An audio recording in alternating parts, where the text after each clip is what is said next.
I'm Al McFarlane. Welcome to Conversations with Al McFarlane. Monday, we talk about civic affairs in our community, and we're glad to do that today. Joining me, Barry Clegg and Jan Sandberg, with a couple of others as well, to talk about redistricting in the city of Minneapolis. Barry, good morning. Good afternoon. How are you? Good to see you again. Good morning, Al. Thanks for having me on. Well, thank you for being here. Jan, likewise, thank you for being on the program. We're expecting Diana to join us. Oh, there she is. Diana Hawkins. Hey, Diana, how are you? I'm fine. How's everybody today? Very good. Well, this is an important topic. And what I wanted to do today was talk about the whole process, the reason for and the how redistricting is done in the city of Minneapolis and what the role is of the Minneapolis Charter Commission in doing that, what the authority is and what the objectives are, so that people understand how our voting powers are organized for maximum impact.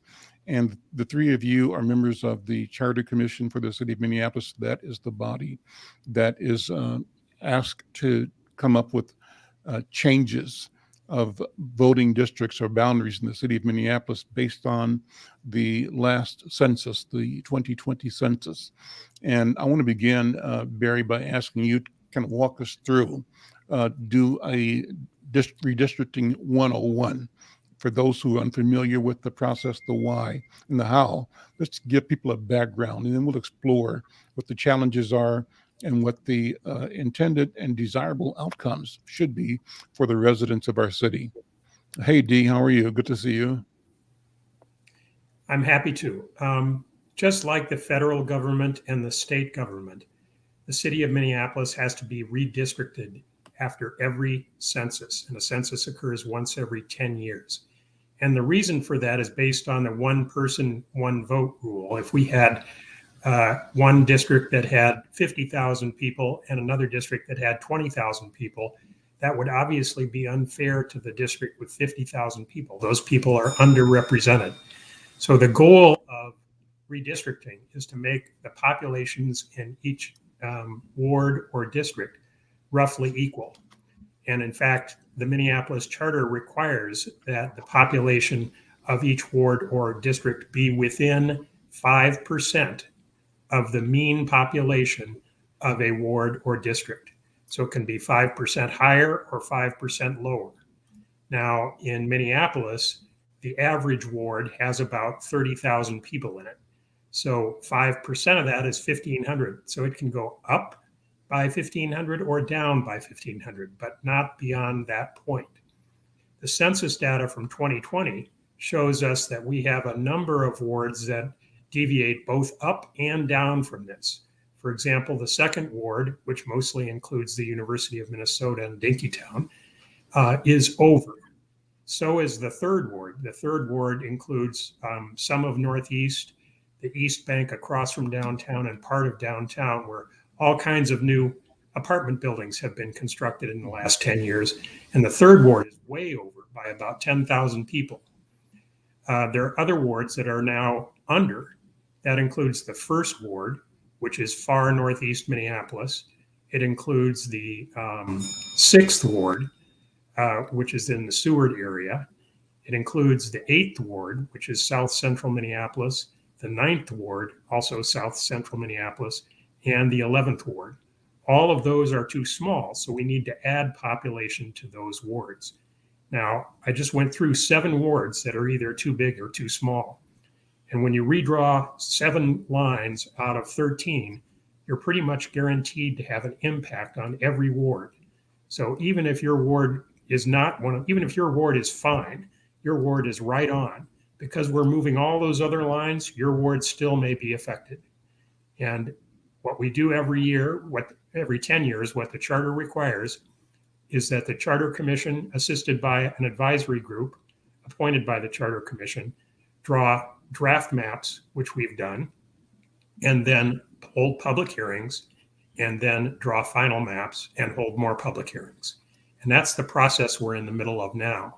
The Charter Commission and the advisory group, together called the Redistricting Group, have created draft maps, which are available online, And perhaps later I can even show you a copy. Yeah, you can maybe share screen and walk us through those. That would be great.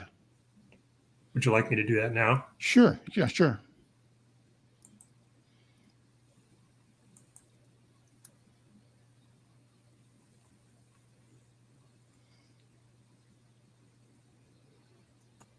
You know, While he's doing that, I just wanted to say that I just want everybody to know that this is very important because a lot of people don't even know about redistricting maps or, what they need to do. So that's the purpose of us doing this today, so everybody can be aware. absolutely. Thank you, Diana. Thank you. And one of the first things that came to my mind, Barry, was that apparently in one of your earlier drafts, a couple of council members were being drawn outside of where they were elected. So I want you to talk about that in the process as well.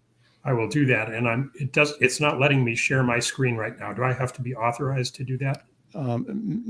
AZ, if you're there, can you make sure he's authorized to share his screen?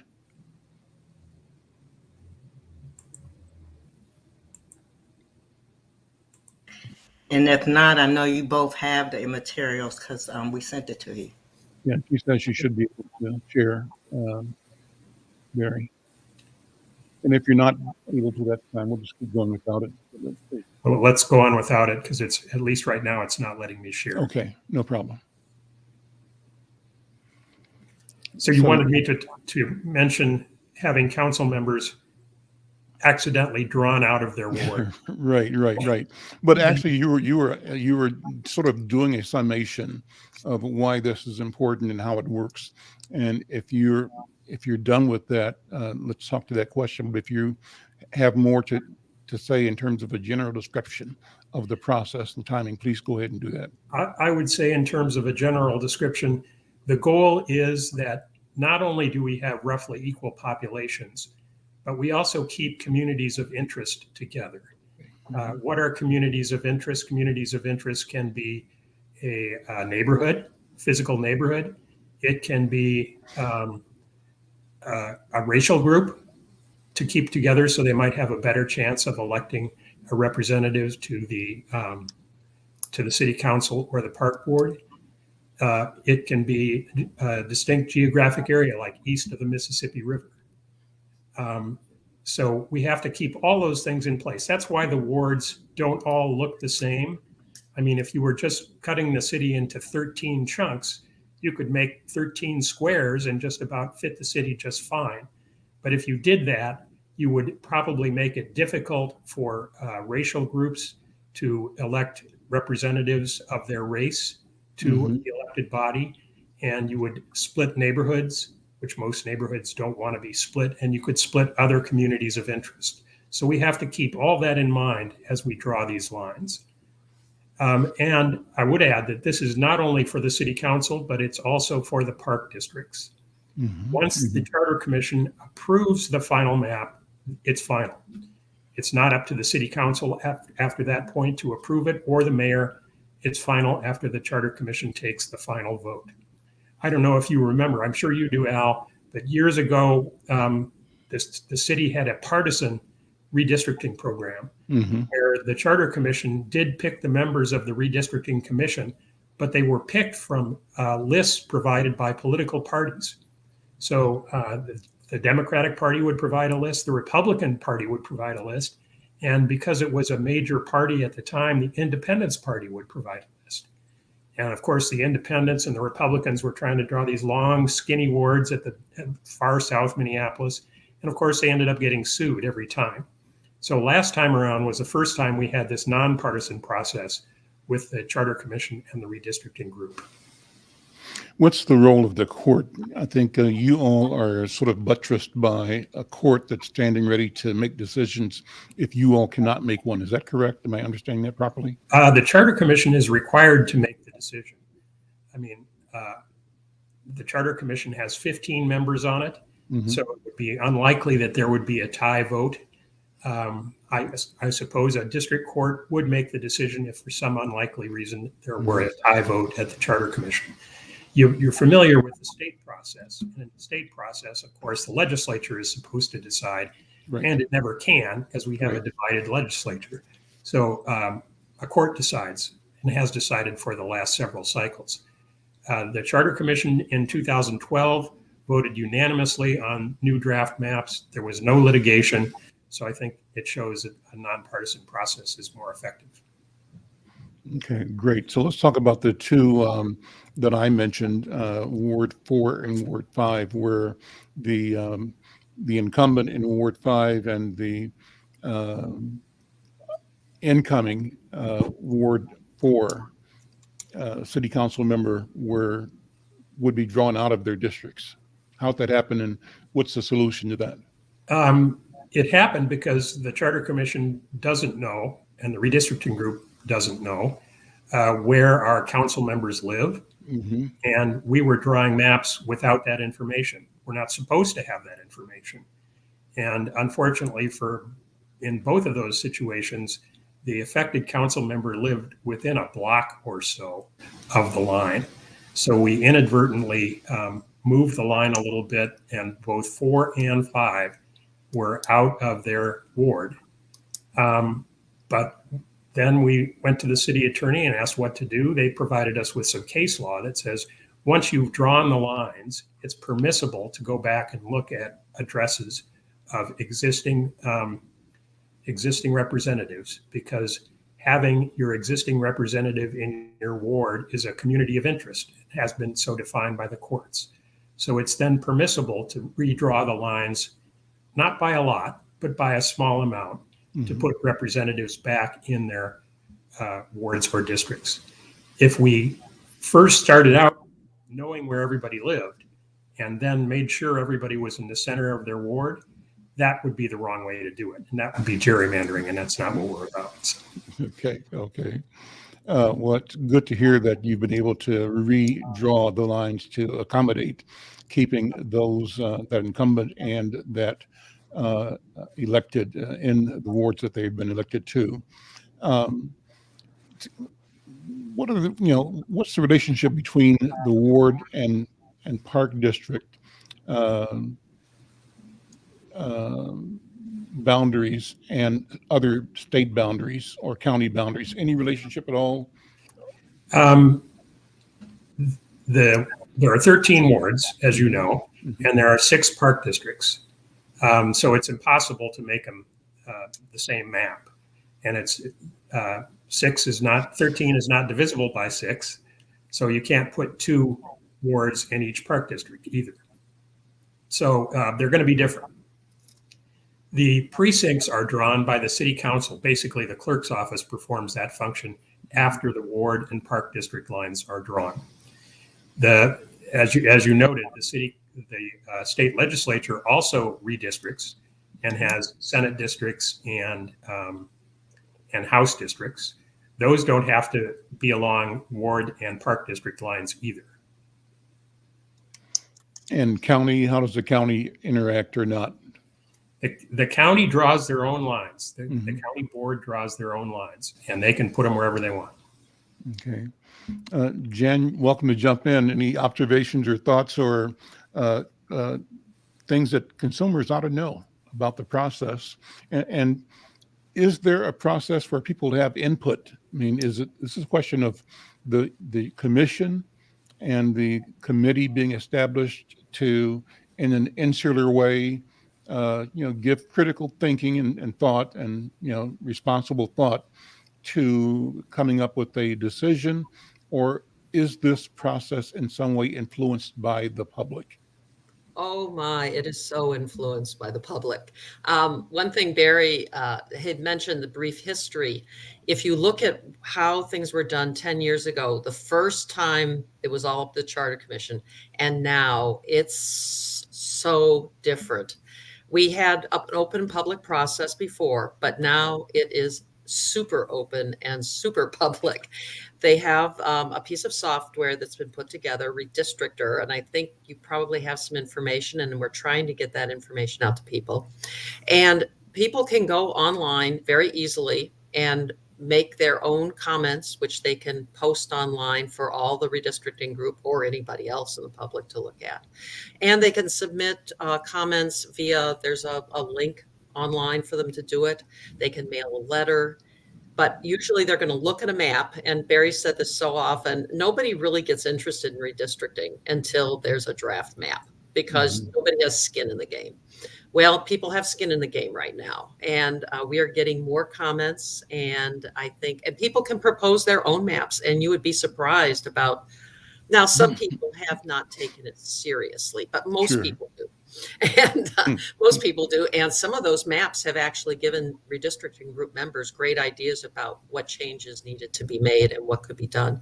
We want to hear from anyone who has interests in this, whether it's a specific part of a map, or whether it's a more global question, a concern. And those comments are shared with everybody on the group, and people pay attention to them. So anything you can help us do to get the word out, we would be so grateful. I would like to add to what Jan said. Jan, by the way, is the chair of the Education and Outreach Committee of the Charter Commission. So this is her job, to reach out, to get people involved. And she's right. Nobody does pay attention before there's a map. We went to listening sessions. 10 years ago, we traveled all over town. Nobody would be there. One or two people would be there. But then after we drafted a map, the rooms were full. So people start paying attention when there is a draft map.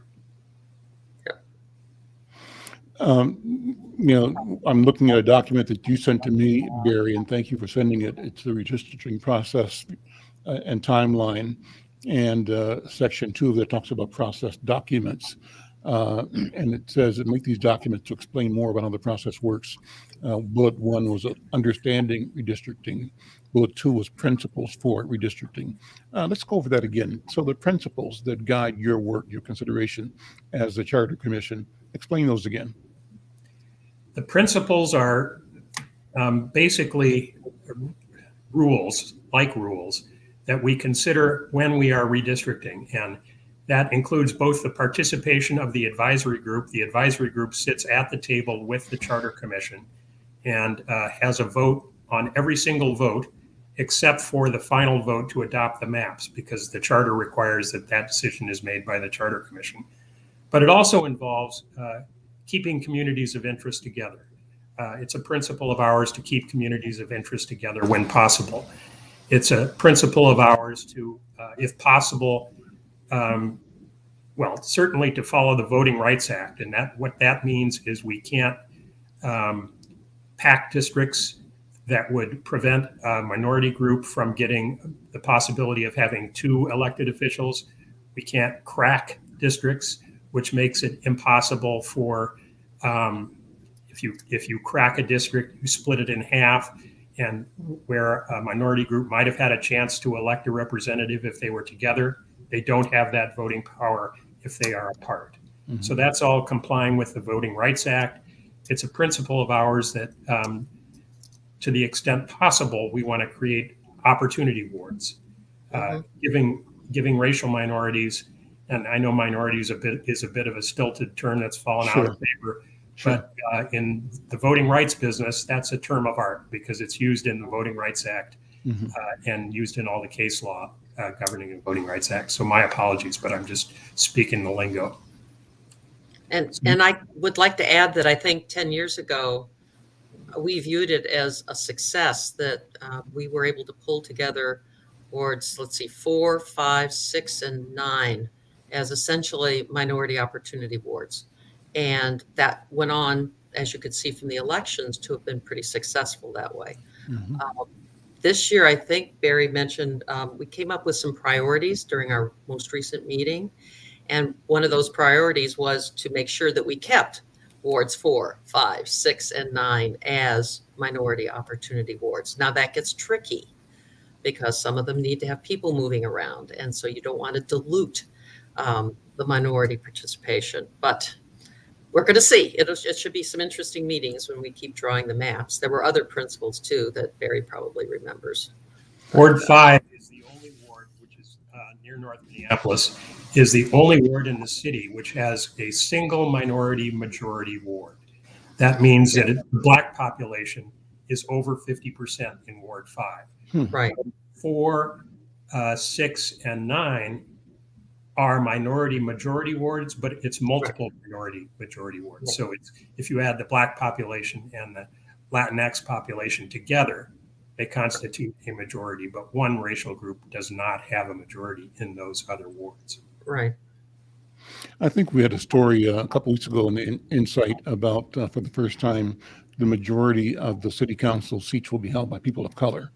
Does that sound right to you guys, Sue? I think it's Ward 2.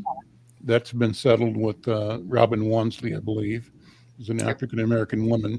And it would have been that way if the challenge of the recount had resulted in her closest competitor, who's also African-American Somali. So Ward 2, Ward 4, with what's my friend's name in Ward 4? Letitia. Latricia, yes. Latricia. Ward 5 with Jeremiah. Ellison. Mm-hmm. And then Ward 6, the Somali community typically controls there. And Ward 8 and 9, I think, what other wards have a person of color representing them?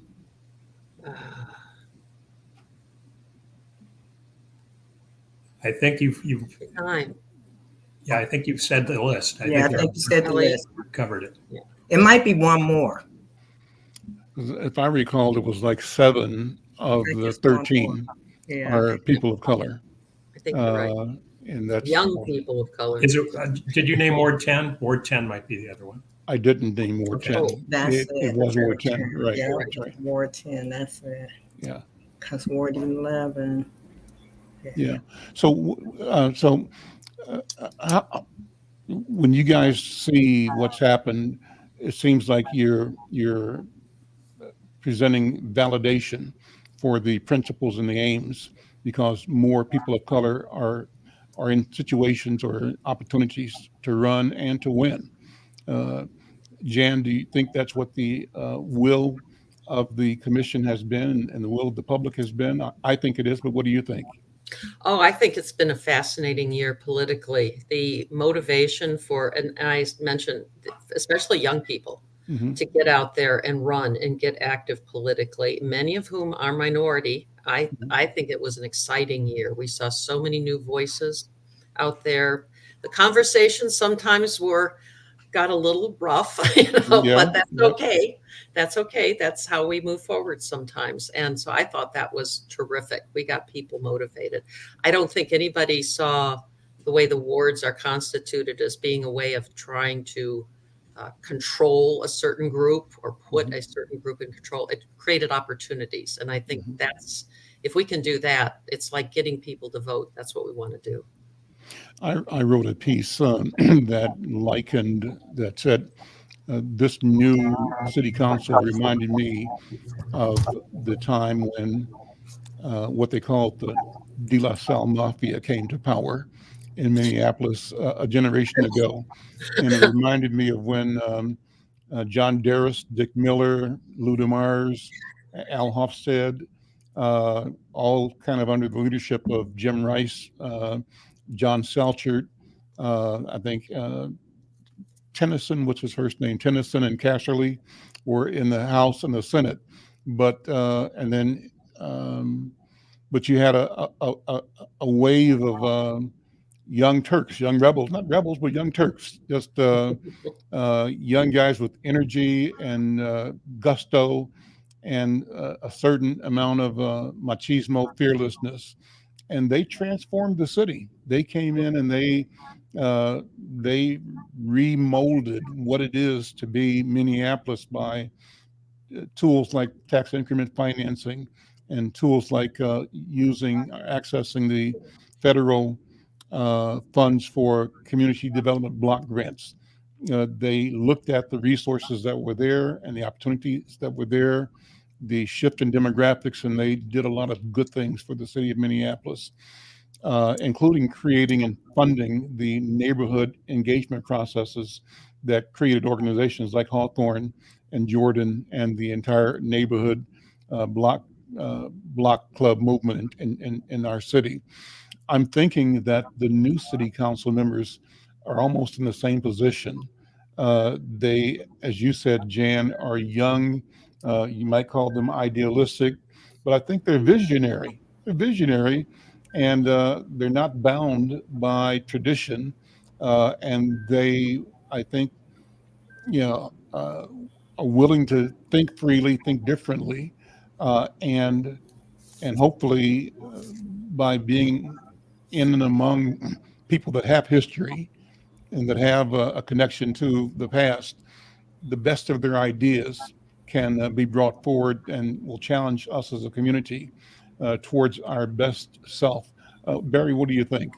Any thoughts on that at all? Diana, jump in. What do you I think? was going to say, I really think that with the new council, we're going to see a lot of changes because just like Jan said, they're younger, they have robust ideas. These are ideas that have not been brought to light yet. And I think that if the neighborhoods and everybody else work with them, we will see a major change in the city. Mhm. Is somebody in town doing a guaranteed income project? I thought I saw something on the news or an email a couple of days ago where there's a group that has been either selected or is doing, maybe it's a foundation based project where there's a guaranteed income. Are any of you familiar with that at all? No, he's mute. Barry, you muted. You muted. Sorry, I'm going to Yeah. have to get myself a T-shirt that says "You're on mute." But I've heard that St. Paul is trying something like that, and they have a pilot program. I haven't heard that Minneapolis. There may be a study underway, but I haven't heard that Minneapolis has a pilot program. Okay. And so when you mention ideas that haven't been tested, that's what came to mind, Diana. I think that we are probably in for a period where different ways and different approaches and different combinations and configurations to problem solving. One of the things that I think will come out of this is a capacity to listen to people that had not been listened to before in ways they hadn't been listened to before. What I hear a lot and what I'm encouraged by, Barry, is when the city says we're doing development and we're doing planning and organizing with a lens of equity, for the city to say it, whether it can deliver on it or not, to make the statement is step one. And that's big, it's huge. And once you create the image in the public mind that equity is central to how we, serve each other as a city and as neighborhoods. I think that's a game changer, and I think that we are seeing that unfold. I think how we have responded to the George Floyd and the other crises about police accountability, the debate we've had about funding or defunding the police and the outcomes. Oh, by the way, has anybody seen the news this morning about Chief Arredondo deciding not to seek a third term? Let me just go around the horn here and ask you, what do you think it means, and what do you feel about that? Dinah, start with you.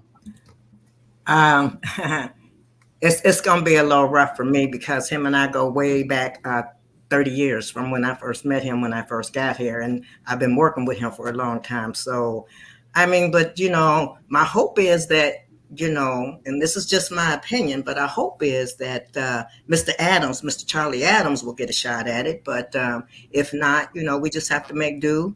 And I think everybody just needs to understand that this is his decision. And, he's been on board for over 30-some years in the police department. So it's his time. That's what I'm looking at. The notice I saw said he's retiring, but is he retiring or moving to another? No, he's department? retiring. He's Just going to retiring. retire. Yeah. Okay. All right. Well, I was surprised. Yeah. And like I say, I feel like you a loss for the city and for our community, but at the same time, I am happy for him. If that's a decision that he is making because he feels it's time, who can begrudge a person for that? Jan, what are you thinking about this news? And Barry, what do you think? Jan first. I thought it was interesting. I wasn't sure which way it was going to go, but I believe he's in his early 60s. Diana would know. I think after the last year or so, and I don't know his family situation, but boy, that would grind a person down, Oh, and sure. it's got to have an impact on his family and those around him. And you know what? More power to him. He's put in a lot of time. He's done a lot of good, and I can kind of see why this would happen. I mean, I can, but I don't know him personally. Diana knows better, so. Barry, what are your thoughts? What do you? It's very sad to see him go. I thought he was going to be instrumental in the police reform, the hard work that remains to be done. But like everyone else, he's given as much to this city as anyone. 32 years, I think they said in the article. Mhm. That's an amazing contribution. So more power to him. I hope he goes and does something fun. Dee, why don't you jump in? What are your thoughts, Dee Phillips? Well, I have to agree with what everyone said. It's hard to see him go, but boy, I can sure understand after these last couple of years, he's got to be tired. And I just hope that we get somebody that can carry on making the changes that we need in the police department. So the search will be interesting to see what arises from the search. Jan, I kind of picking up on what you were saying, wonder how the recent and disturbing increase of murders have weighed on him and on all of law enforcement, and how they continue to weigh on the residents of our city. I carried a live stream of the governor's press conference, I think it was last Monday, up at the Capri Theater, where he and Lieutenant Governor Flanagan and Representative Ruth Richardson and Commissioner John Harrington both announced and signed the bill to create a task force to study murdered and missing Black women. And this followed a previous engagement led by Lieutenant Governor Flanagan, where the state will pay attention to the missing and murdered American Indian women. In both cases, it's important to bring these crises before the public. But I can imagine, on the other hand, just how weighing down that is of people with responsibility. And so, I'm not looking for an answer here or a comment. I'm just sort of reflecting out loud for the sake of our being together, how much has gone on. So you have now this awareness that women in general, but Black and brown women in particular, have been really marginalized and being murdered and being reported missing and not being a priority for the society, but that's being dealt with. You have this spike in murders, and primarily Black kids shooting Black kids in North Minneapolis, South Minneapolis, St. Paul. And then you have this almost a new sport. It's not a blood sport, isn't the right word, but all these carjackings going on that almost rise to the level of crazy sport, which is dangerous, right? But it's happening. So all that has to go into his decision, I guess. And I think it's also going to make the search for a new chief more challenging. Yeah. Can you imagine if you were an up and coming Yeah. police officer trying to work your way up, and you say, "Well, Minneapolis, now that sounds like where I want to go." Right. It's going to be a lot harder. Well, Yeah. the one thing I've noticed about all of our police officers right about now, they are experiencing a very high volume of trauma with all the stuff that they are dealing with. And like you said, Al, the spike in the carjackings, the spike in the murders. Our police officers are so traumatized. We have these trials that's going on. I mean, just think about it. And as you said, Barry, why would I want to come to Minneapolis and be charged of a police department when I know all this stuff is going on? This city is traumatized. And so still, I think we have to operate out of a spirit of hope and an expectation that we have a certain resilience in us individually and as neighbors and as neighborhoods to keep working towards building the kind of community that we want and that we deserve. Um, well, I want to thank all of you for taking time and just go around one more time and talk about, sort of tie all this back to why it's important for ordinary people to know about redistricting and to know about the civics, the civic challenges and opportunities in our communities. Uh, Barry, how come can we tell people it's important that they join this conversation wherever they are in community? It's important because it has a huge effect on what Minneapolis will become. Not only who might be elected to the city council, what racial groups they might come from, but also on a more local basis, if you and your neighbors can be in the same ward or park district. If on the park side, it's what's going to happen to my neighborhood park. On the city side, it's what's going to happen to the whole city, including public safety. All that is going to be determined by the council and the mayor working together. And whoever you vote for, whoever you put into office is going to be part of that process. And that depends to a large degree on what the districts and wards look like in the city. And what would you add to that, Jan? I'm going to put a plug in for neighborhoods because one of the things I've pushed for, and others have too, and it's actually recognized by most people, we have neighborhood organizations. Some aren't as active as others, but some are quite active, and they bring together the people in their community. And we need to make sure they understand what's going on with redistricting and they become involved in this, because splitting a neighborhood isn't desirable, but it may happen. And you should let us know how you feel about that if it looks like it's going to happen, because many of us rely on neighborhoods to get information to their citizens. They may not read a city newsletter, but they may very well read their neighborhood newsletter. So the more we can do with neighborhoods to make sure this works right, I think the better. Dinah, let me take a minute and ask each of you, starting you, Dinah, to talk about how you came to be a member of the commission. Did you volunteer? Were you requested? Let me put it to you. Let me put it to you this way. Yeah. I'm gonna be nice. I was requested, and I had thoughts about it, and I was requested again, and so I just went for it.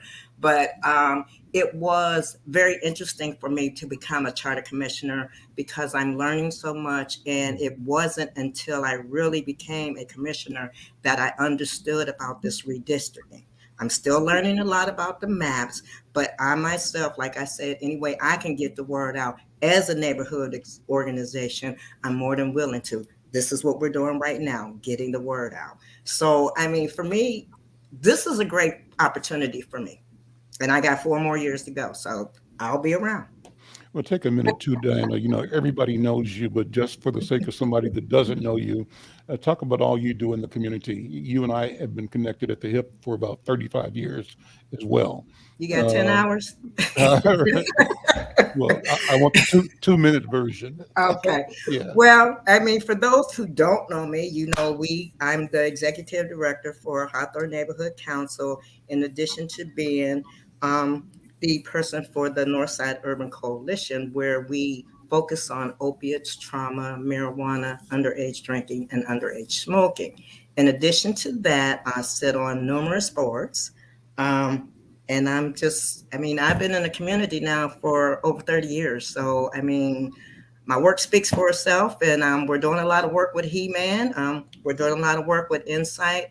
The newest thing that I'm proud of is to be doing my strength, my health, weakness survey and application with the University of Minnesota. So that's kind of where I'm at, in addition to trying to do everything else out in the community. You get them phone calls and it's kind of like, oh, well, give me 5 minutes and let me see if I can help you. So that's me. Just so people know that you and I go back when you worked for Time Warner Cable.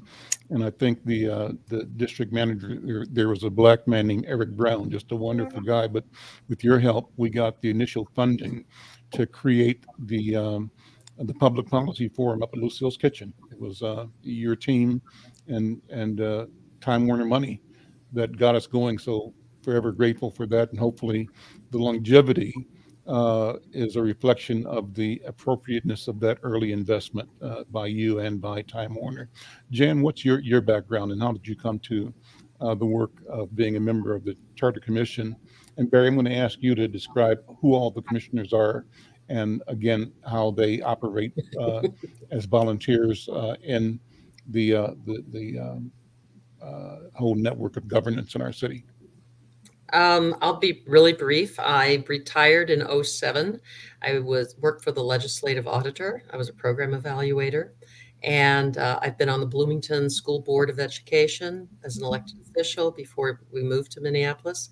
So I can't even remember what motivated me to apply, but I did so I've been on about 11 years. Mm-hmm. And it's been a lot of fun. It's very interesting, sometimes frustrating, but nobody's really nasty to each other, so that's good. We do have good discussions, and it's a very collegial process. But I do not wish Barry good luck explaining the whole Charter Commission, Barry, because I'm not. It's quite a varied group. It is.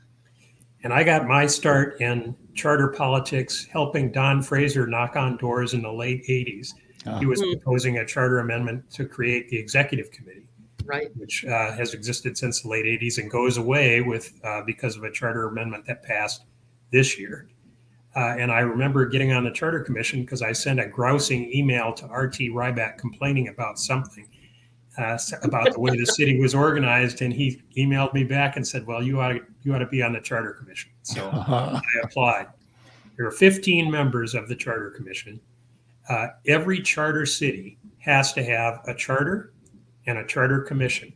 All amendments to the charter. And so first of all, break that down. So you called it a charter city. What does that mean? The charter is like the constitution of our city. Mm-hmm. There are probably hundreds and hundreds of pages of ordinances that the city has. The charter is about 60 pages long. It's why we have 13 council members instead of 7 or 19.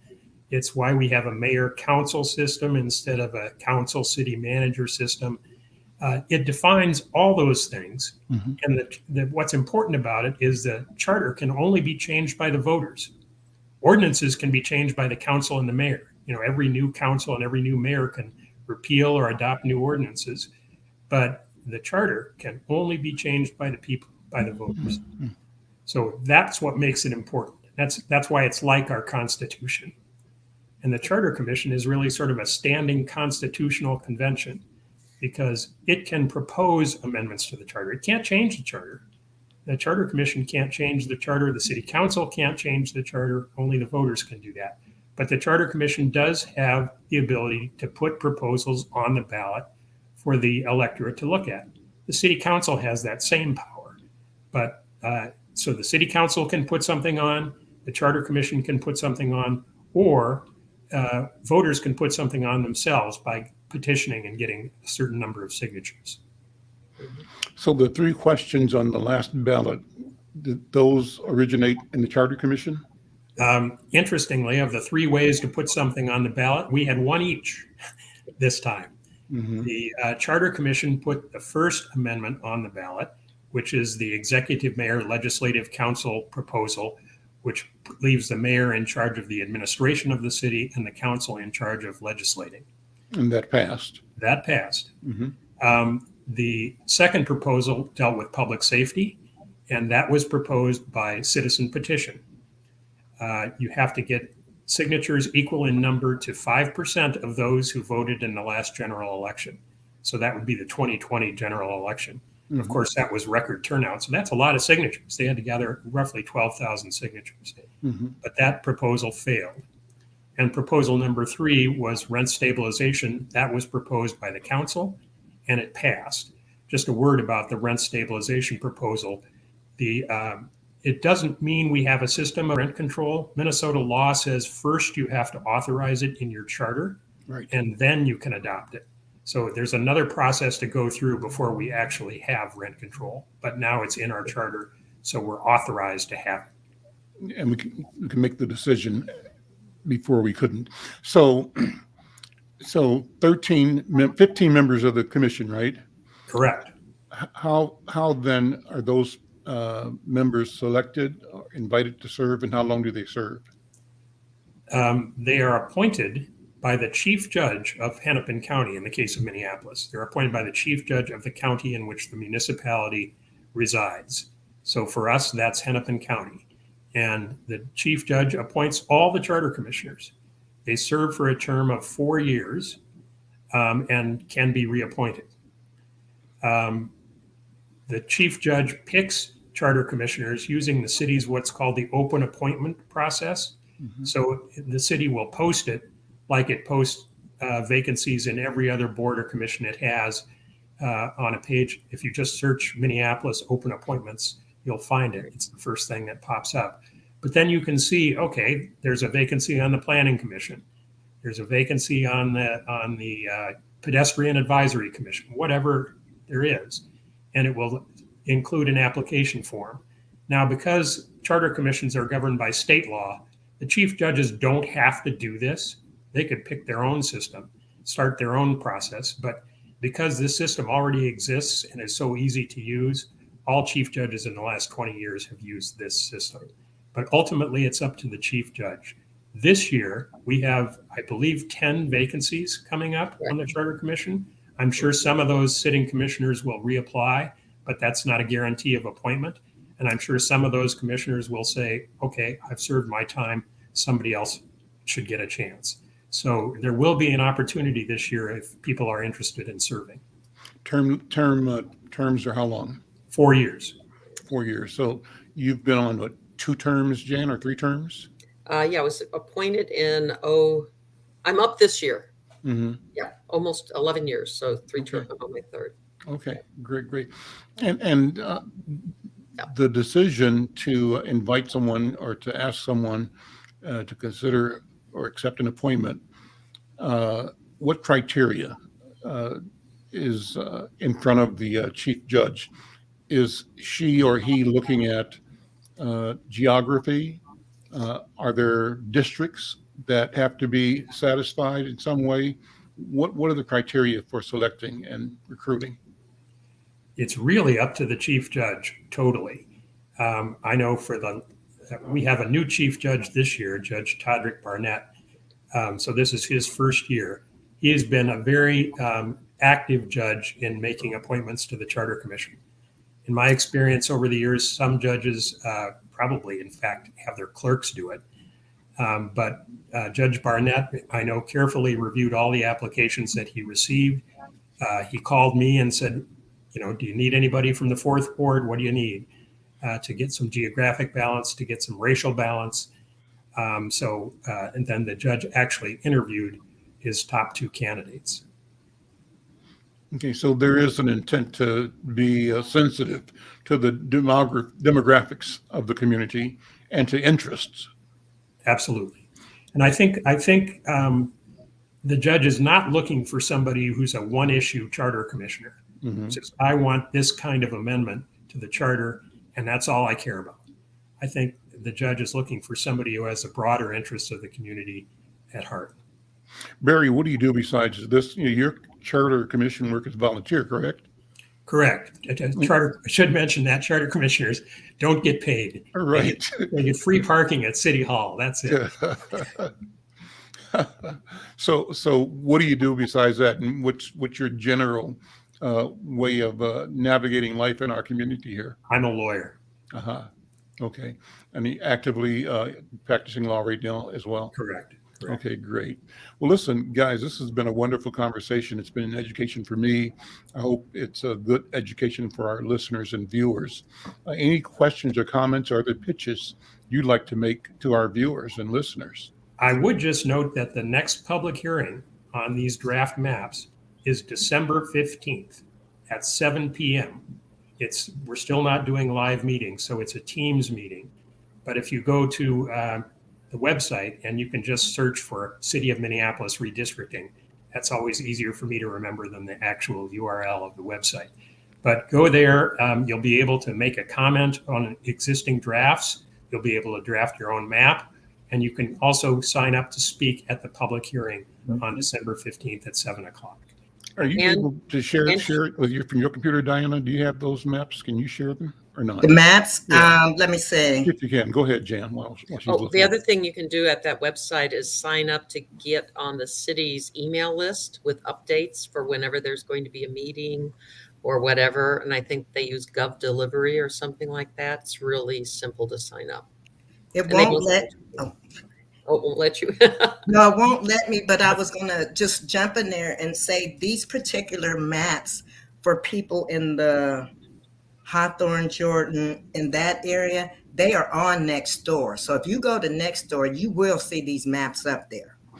Okay. Maybe that's true for the entire city as well. Yeah. Well, listen, guys, thank you so very, very much. Barry Clegg, thank you. Jan Sandberg, thank you so much. Diana, as always, thank you. Dee, always good to have you here.